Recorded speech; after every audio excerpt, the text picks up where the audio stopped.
posisi gue kayak bangkai. Dan ketika gue tidur di dalam liang lahat tersebut, dalam kuburan itu, gue tidur begini. Ya selayaknya mayat. Jadi kuburan kan sebelah-sebelahan kan. Ya. Sebelah kanan ini tetangga gue nih. Oke. Gue cium tetangga gue nih sebelah kanan. Bau banget. Ya iyalah bangke. Bangke kan? Iya jenazah mayat. Tapi sebelah kiri gue, pas gue cium ada kain pocongnya keluar. Gue cium wangi banget. What? Hai, ini gua Daniel, tetangga kamu. Di sini gua akan ngobrol dengan tetangga gua tentang perjalanan hidup mereka dari kacamata spiritual di saat mereka mengalami situasi tidak pasti dan kekhawatiran, sampai bisa kembali bangkit menjadi orang yang lebih kuat dari sebelumnya. It's gonna be very exclusive and inspiring. Masih ngobrol sama Alfi Alfandi di Daniel Tetangga Kamu. Dan guys, please listen to our podcast.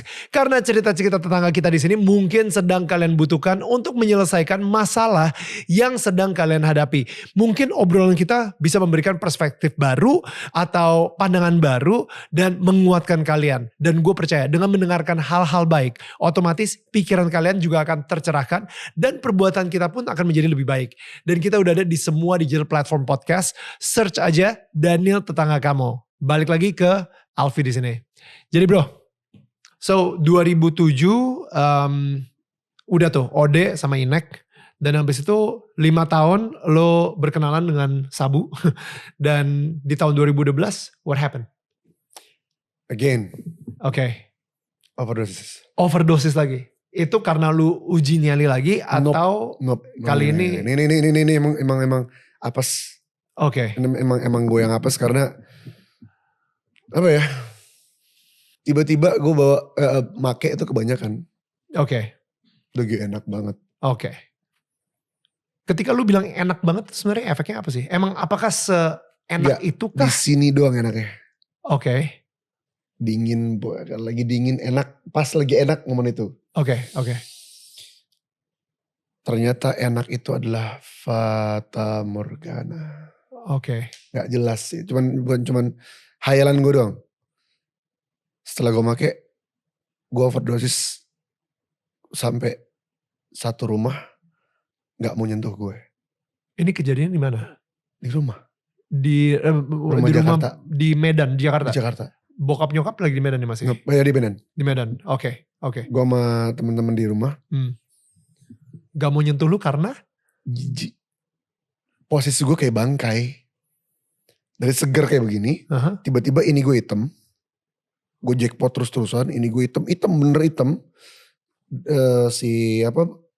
Leher gue celong gitu. Gue kurus, kepala gue dalam toilet. What? Oke. Dan itu gue gak bisa gerak sama sekali. Sampai udah belasan kali gue jackpot. Gue tidur di bawah wastafel kedinginan. Tolong. Cuma bisa bilang Allah itu dong. Gue ngerangkak keluar kamar mandi. Ada musola. Tempat sholat. Bagus tempat sholatnya. Tapi sayang penuh sarang laba-laba. Gak pernah kita pakai. Gue ngerangkak ke situ, gue ngatin badan. Wow. Dari semua badan yang bisa gue gerakin, cuman telunjuk gue. Allah itu dong gue. Allah. Akhirnya ada temen gue yang make bareng. Makan lu. Dia beraniin diri angkat gue. Makan dulu. Dan tau gak bang, apa yang terjadi? Dari jempol gue, kaki. Itu pas gue diangkat, sampai ke betis udah biru. Gue udah gak berasa kaki gue. Gue masuk dibawa ke meja makan, udah sampai lutut. Biru, gak berasa, biru. What? Biru nih. Darahnya kayak udah gumpal gitu ya? Oke. Gumpal. Terus kayak, gue cuma minum teh manis doang, yang gue inget. Teh manis sama makan nasi dikit. Gue bilang bawa gue ke kamar. Kamar ini masih biru segini, udah mulai sampai atas. Lo tau gak apa yang terjadi sama gue? Dari jam 11 siang sampai jam 6 sore gue ngeliat dengan mata kepala sendiri malaikat pencabut nyawa depan mata gue. No. Malaikat Israel alaihissalam. What? Halusinasi? Nope. Kalau halusinasi, gue tahu. Halusinasi itu cuman apa namanya? Sebentar ada, bentar enggak. Terus hilang. Ini masalah dari jam 11 siang sampai jam 6 sore. Dia udah ada di situ terus. Ada hilang, ada hilang, ada hilang, ada hilang. Dan terus sampai sore. Sampai gue sober. Sampai gue sober. Sampai gue minum obat segala macam, dia ada. Oh my goodness. Bentuknya seperti apa, bro? Yang gue lihat hitam bersayap. Cuman seplafon ini, atap ini segini dia. Oh, Tangan dia panjang ke bawah, sayapnya panjang. Wow. Dan dalam agama Islam, yang kita pelajarin, kata Imam Ghazali, dikatakan bahwa apa? Malaikat Israel atau malaikat pencabut nyawa mendatangi manusia satu hari lebih daripada 70 kali untuk mencabut nyawa manusia tersebut. Dan gua ngalamin. Malaikat, dia berarti utusan Allah atau Iya. Gitu ya? Iya. Untuk mencabut nyawa? Iya. Oke. Jadi malaikatnya adalah ada job desk masing-masing. Dalam Islam si malaikat pencabut nyawa inilah. Iya. Malaikatnya penyawa, tugasnya pencabut nyawa. Rakib atid, tugasnya catat kebaikan dan keburukan. Kayak gitu-gitu lah. Oke. Dan lu udah ya tatap-tatapan muka sama dia dan seharusnya lu udah gak di sini. Itu maksud gue. Itu maksud gue. Dan gue kayak cuma nangis kok. Gue cuma bilang, waktu itu gue bilang, ingat gue nih, ya Allah, jangan sekarang ya Allah. Papa mama belum umroh, belum haji. Tolong ya Allah kasih kesempatan ya Allah. Dalam hati gue nangis tuh. Tolong ya Allah kasih kesempatan. Alfi belum nikah ya Allah, tolong ya Allah. Dan alhamdulillah, gue ngelewatin dengan aman. Itu kayaknya gak fair banget ya. Kenapa? Gak fair. Kayaknya emang lu udah OD 2 kali. Ya emang udah saatnya malaikat pencabut nyawa udah di depan lo. Lu gak, bokap nyokap belum umroh. Juga karena kesalahan-kesalahan lu juga. Lu punya duitnya tapi lu malah menggunakan itu untuk narkoba. Iya kan? Iya. Lu belum nikah karena lu terlalu sibuk sama dunia gemerlap malam dan lain-lain. Tapi kenapa lu dimaafin, men? Itulah, dalam agama Islam, Allah selalu mendahulukan maafnya daripada murkanya. Nih kita buka jendela laut nih kan. Itu dikatakan para ulama, murkanya Allah itu seperti sebatang jarum di tengah samudra. Samudranya itu adalah maafnya Allah. Wow. Ya. That's Allah. Wow. Jadi kayak, wow, makasih ya Allah. Dan gue cuma bilang, Allah terlalu baik buat kita. Baik banget. Si manusianya masih maksiat, manusianya sombong, tetap dikasih rezeki. Manusianya gak pernah nyembah Allah, tetap kasih rezeki. Iya, sampai sarang laba-laba di musola. Right? Yeah. Kayaknya gak fair. Kayak gak seharusnya. Maksudnya gak seharusnya. Dan harus gue lewat gitu kan. Harusnya lo lewat. Iya. Yeah. Dan udah neraka. Iya. Yeah. Dengan itu yang harusnya lu terima gitu maksud gue. Dan lu tahu nih bang, dalam agama Islam nih, gue baru tahu juga nih ternyata. Ketika seseorang bermaksiat, dia jauh dari Allah. Kemudian sedetik, ini dahsyatnya Allah nih, sedetik dia balik sama Allah dengan ucapan, dengan penyesalan. Ya Allah maafin ya Allah, maafin ya Allah, maafin. Seketika kita bilang nama Allah aja. Allah bilang apa dalam hadis qudsi ini, riwayat yang Allah katakan selain Al-Quran. Apa kata Allah? Wahai para malaikat, saksikan hambaku itu nyebut namaku. Begitu bangganya Allah dan senangnya melihat seorang hamba kembali kepada Allah. Wow. Sehingga kesempatan itu gak akan pernah putus. Ya karena rahmatnya Allah luas. Ya. Wow. Kesempatan itu akan mungkin terbatas buat manusia doang, Hmm. tapi enggak buat Allah. Wow. Tergantung kita mau gimana, mau ngambil kesempatan itu apa enggak. Yap. Gitu. Jadi gue rasa Allah baik banget sama kita. Jangan sampai, kayak gue bilang tadi, jangan sampai opportunity, kesempatan tersebut kayak udah habis. Lu gak bisa pulang lagi. Jadi selagi ada kesempatan, ambil, manfaatkan sebaik-baiknya. Karena apa? Masalahnya ada kematian. Gila sih, lu ketemu malaikat maut, itu sebenarnya udah seperti kayak lu diingetin soal lu bakal meninggal, lu bakal mati. Oke, kalau misalnya gue baca gitu ya, kalau misalnya di Alkitab itu di Mazmur, Nabi Musa sempat nulis kayak ajari aku tentang kematian sehingga aku akan mendapatkan wisdom gitu. Teach me how to number my days so that I gain wisdom. Kalau nggak salah, gue mungkin salah, tapi it's something like that. Dimana kebanyakan dari kita, khususnya ketika kita lagi muda, kita nggak pernah sekalipun mikir soal kematian. Betul. Waktu kita umur 17 sampai umur 30 bahkan, itu kita benar-benar kayak, yes I can do everything, dan gue pasti bakal selamat dan gue bakal hidup. Yap. Gitu. Tapi ketika kita mengetahui soal kematian, perspektif berubah. Itu dia kenapa banyak orang yang khususnya di zaman COVID, ketika orang-orang terdekatnya, orang-orang tersayangnya itu meninggal dunia, mereka akhirnya bertobat. Ya. Karena mereka mendapatkan mungkin ya itu hidayah tersebut atau wisdom tersebut tentang kita ini nggak selamanya ya bakal hidup ya. Ya. Ternyata kita akan mati suatu saat. Ya. And then they got the wisdom untuk menjalani hidupnya menjadi lebih bijak lagi. Lu sendiri kapan? Padahal udah didatengin malaikat maut, tapi kenapa masih nakal juga? Dan you know, lu nggak kepikiran soal kematian saat itu? Ya. Ya. When was the turning point? Turning point gue waktu gue googling. Oke.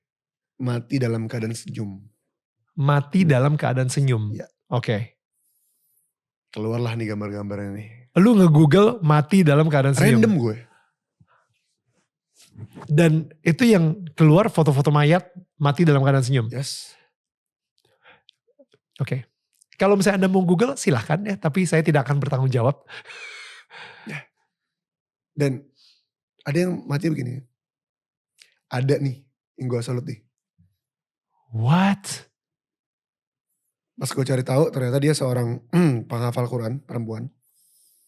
Dia wafat ketika melahirkan anaknya. Lagi ngelahirin, dia wafat. Wow. Itu kayak, wow. Gue pengen tuh gitu. Kayaknya Tuhan tuh udah, ya kerjaan lu di dunia udah selesai. Yuk pulang ke gue yuk. Dan dia pulang tuh kayak, senyum. ayo. Iya. Itu. Oke. Setelah lu Google, gue pengen jadi kayak mereka. Ya. Dan amalan orang-orang terdahulu, orang-orang soleh terdahulu, itu adalah membacakan Quran dalam kuburannya. Sementara gue, karena waktu itu Qurannya masih terbata-bata, kuburan mayit yang belum masuk, lagi di jalan mayitnya, gue samperin kuburannya. Bang, numpang ya bentar. Lu ke kuburan, wait. Lu ke kuburan dan kuburan ini udah disiapin untuk mayatnya. Mayatnya lagi OTW gitu ya. Dengan motor-motor janur bendera kuningnya, bendera kuning dan lain-lain gitu ya. Akhirnya mereka belum datang, belum sampai. Gue masuk. Lu masuk ke kuburannya. Gue tiduran. Oke. Karena berapa banyak kita yang selalu mengingat besok ngapain ya, besok makan apa ya, besok bikin apa ya. Tapi nggak berapa banyak, nggak banyak di antara kita ketika besok mati gimana ya? Wow. Kalau orang dikasih duit depan matanya bang, saat ini nih duit 1 miliar misalnya. Ya. Di kepala dia, oh besok gue beli ini, gue beli speedboat, gue beli kapal, gue beli rumah, gue beli ini, semua dibeli sama dia. Wow. Tapi ketika dalam Islam, ketika kain kafan dikasih sama dia, yang ada bengong. Gimana ya? Wow. Gue coba mengajarkan diri sendiri aja sebenarnya. Wow. Ya. Vi, lo gak bakal lama hidup Vi. Gak ada yang bisa lo banggain Vi. Gitu. Dan ketika gue tidur dalam liang lahat tersebut, dalam kuburan itu, lucu nih bang. Gue tidur, temen gue di atas pegang tanah. Gue suruh pegang tanah kan. Lo pegang tanahnya? Ya buruan kata dia. Buruan. Gue tidur begini. Ya selayaknya mayat. Ya. Gue ngadep sebelah kanan. Gue cium tetangga kanan gue. Lu apa? Tetangga kanan gue. Tetangga sebelah kanan gue tuh. Tetangga. Oh ini like literally mayat dong berarti ya di sebelah ya? Mayat. Iya kuburan kan sebelah-sebelahan kan. Ya. Sebelah kanan ini tetangga gue nih. Oke. Gue cium tetangga gue nih sebelah kanan. Bau banget. Ya iyalah bangke. Bangke kan. Iya jenazah mayat. Tapi sebelah kiri gue. Pas gue cium ada kain pocongnya keluar. Gue cium wangi banget. What? Wangi banget bang. Wangi banget. Wangi melati gitu. Lu gue gak ngerti wangi gimana tapi wangi banget. Oke.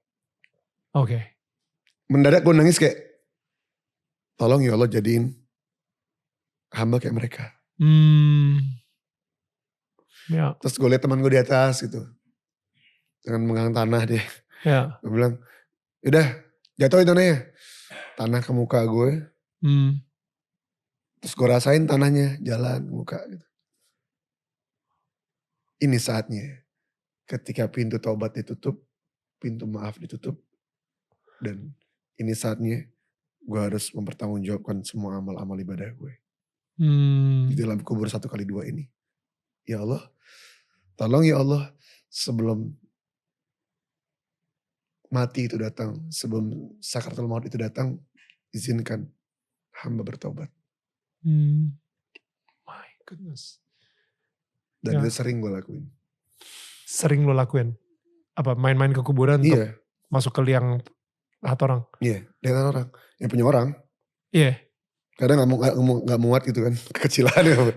Oh kecil nih. Udah gini aja gitu. Sampai sekarang masih sering? Sekarang lagi jarang. Oke. Semenjak COVID itu enggak. Iya. Wow. Gue gak pernah mikir sampai situ sih. Maksudnya mikir sampai tiduran di apa sih peti mati gitu kalau misalnya ini ya. Itu pun gak pernah gue lakuin sih. Tapi I think it is such a different feeling sih. Pastilah. Dan lu akan mikir banget tentang hidup lu. Apa yang udah lu lakuin. Apakah hidup lu buahnya manis atau buahnya pahit selama ini. Ketika lu ada di kubur itu, orang-orang akan berpikiran apa, speech-nya mereka seperti apa, mereka ngomongin yang baik-baik atau ngomongin, waduh untung dia mati udah. Kita udah gak, ya udah deh, masalah kita udah kelar, dia udah gak ada lagi. Ya. Dan paling nampol tuh bang, ketika kita dalam liang lahat atau dalam kuburan atau dalam peti yang kayak aku bilang tadi. Anak bini lu ngeliatin, itu nampol banget. Aduh, ya. Itu paling nampol gitu. Ya. Bokap gitu ya. Ya. Ngeliat kita. Dengan muka yang polos. Ya. Oh. Itu ngerubah lu seperti apa? Setiap kali lu masuk ke liang kuburnya orang itu, apa yang berubah? Ya ada, gue semakin yakin kematian gue dekat. Dan gue harus mempersiapkannya. Dan gue boleh takut. Gak boleh takut menghadapi kematian. Ya. Kematian bukan untuk ditakutkan, tapi dirindukan. Karena momen bertemu dengan zat yang maha baik. Ya. Yang maha baik dalam kehidupan gue. Ya. That's so good. That's so good. That's so good. Gitu. Karena lu, kalau misalnya lu mikirnya kayak, misalnya besok gue mati. Apakah hari ini gue udah berbuat baik? Oh my goodness. Imagine kalau semua orang mikirnya seperti itu gitu. Iya. Ya kan, semua orang mikirnya seperti itu. Lu yang lagi nonton mikirnya seperti itu gitu. Ya kalau misalnya gue mati mendadak, apakah gue akan masuk surga gitu. Kayak wow. Dalam. Let's move on. Bang, lo sebutin maksiat A sampai Z. Ya. A sampai Z nih. Ada huruf lagi gak setelah Z? Nah itu gue tuh. Kalau misalnya sholat lagi sholat aja. Ya. Dia sholat gak diterima sholatnya. Cuman yang kita harapkan bukan itu. Ya. Kita berharapkan hidayah atau nurnya Allah nyampe ke kita. Wow. Ya. Wow, V. Dalam itu.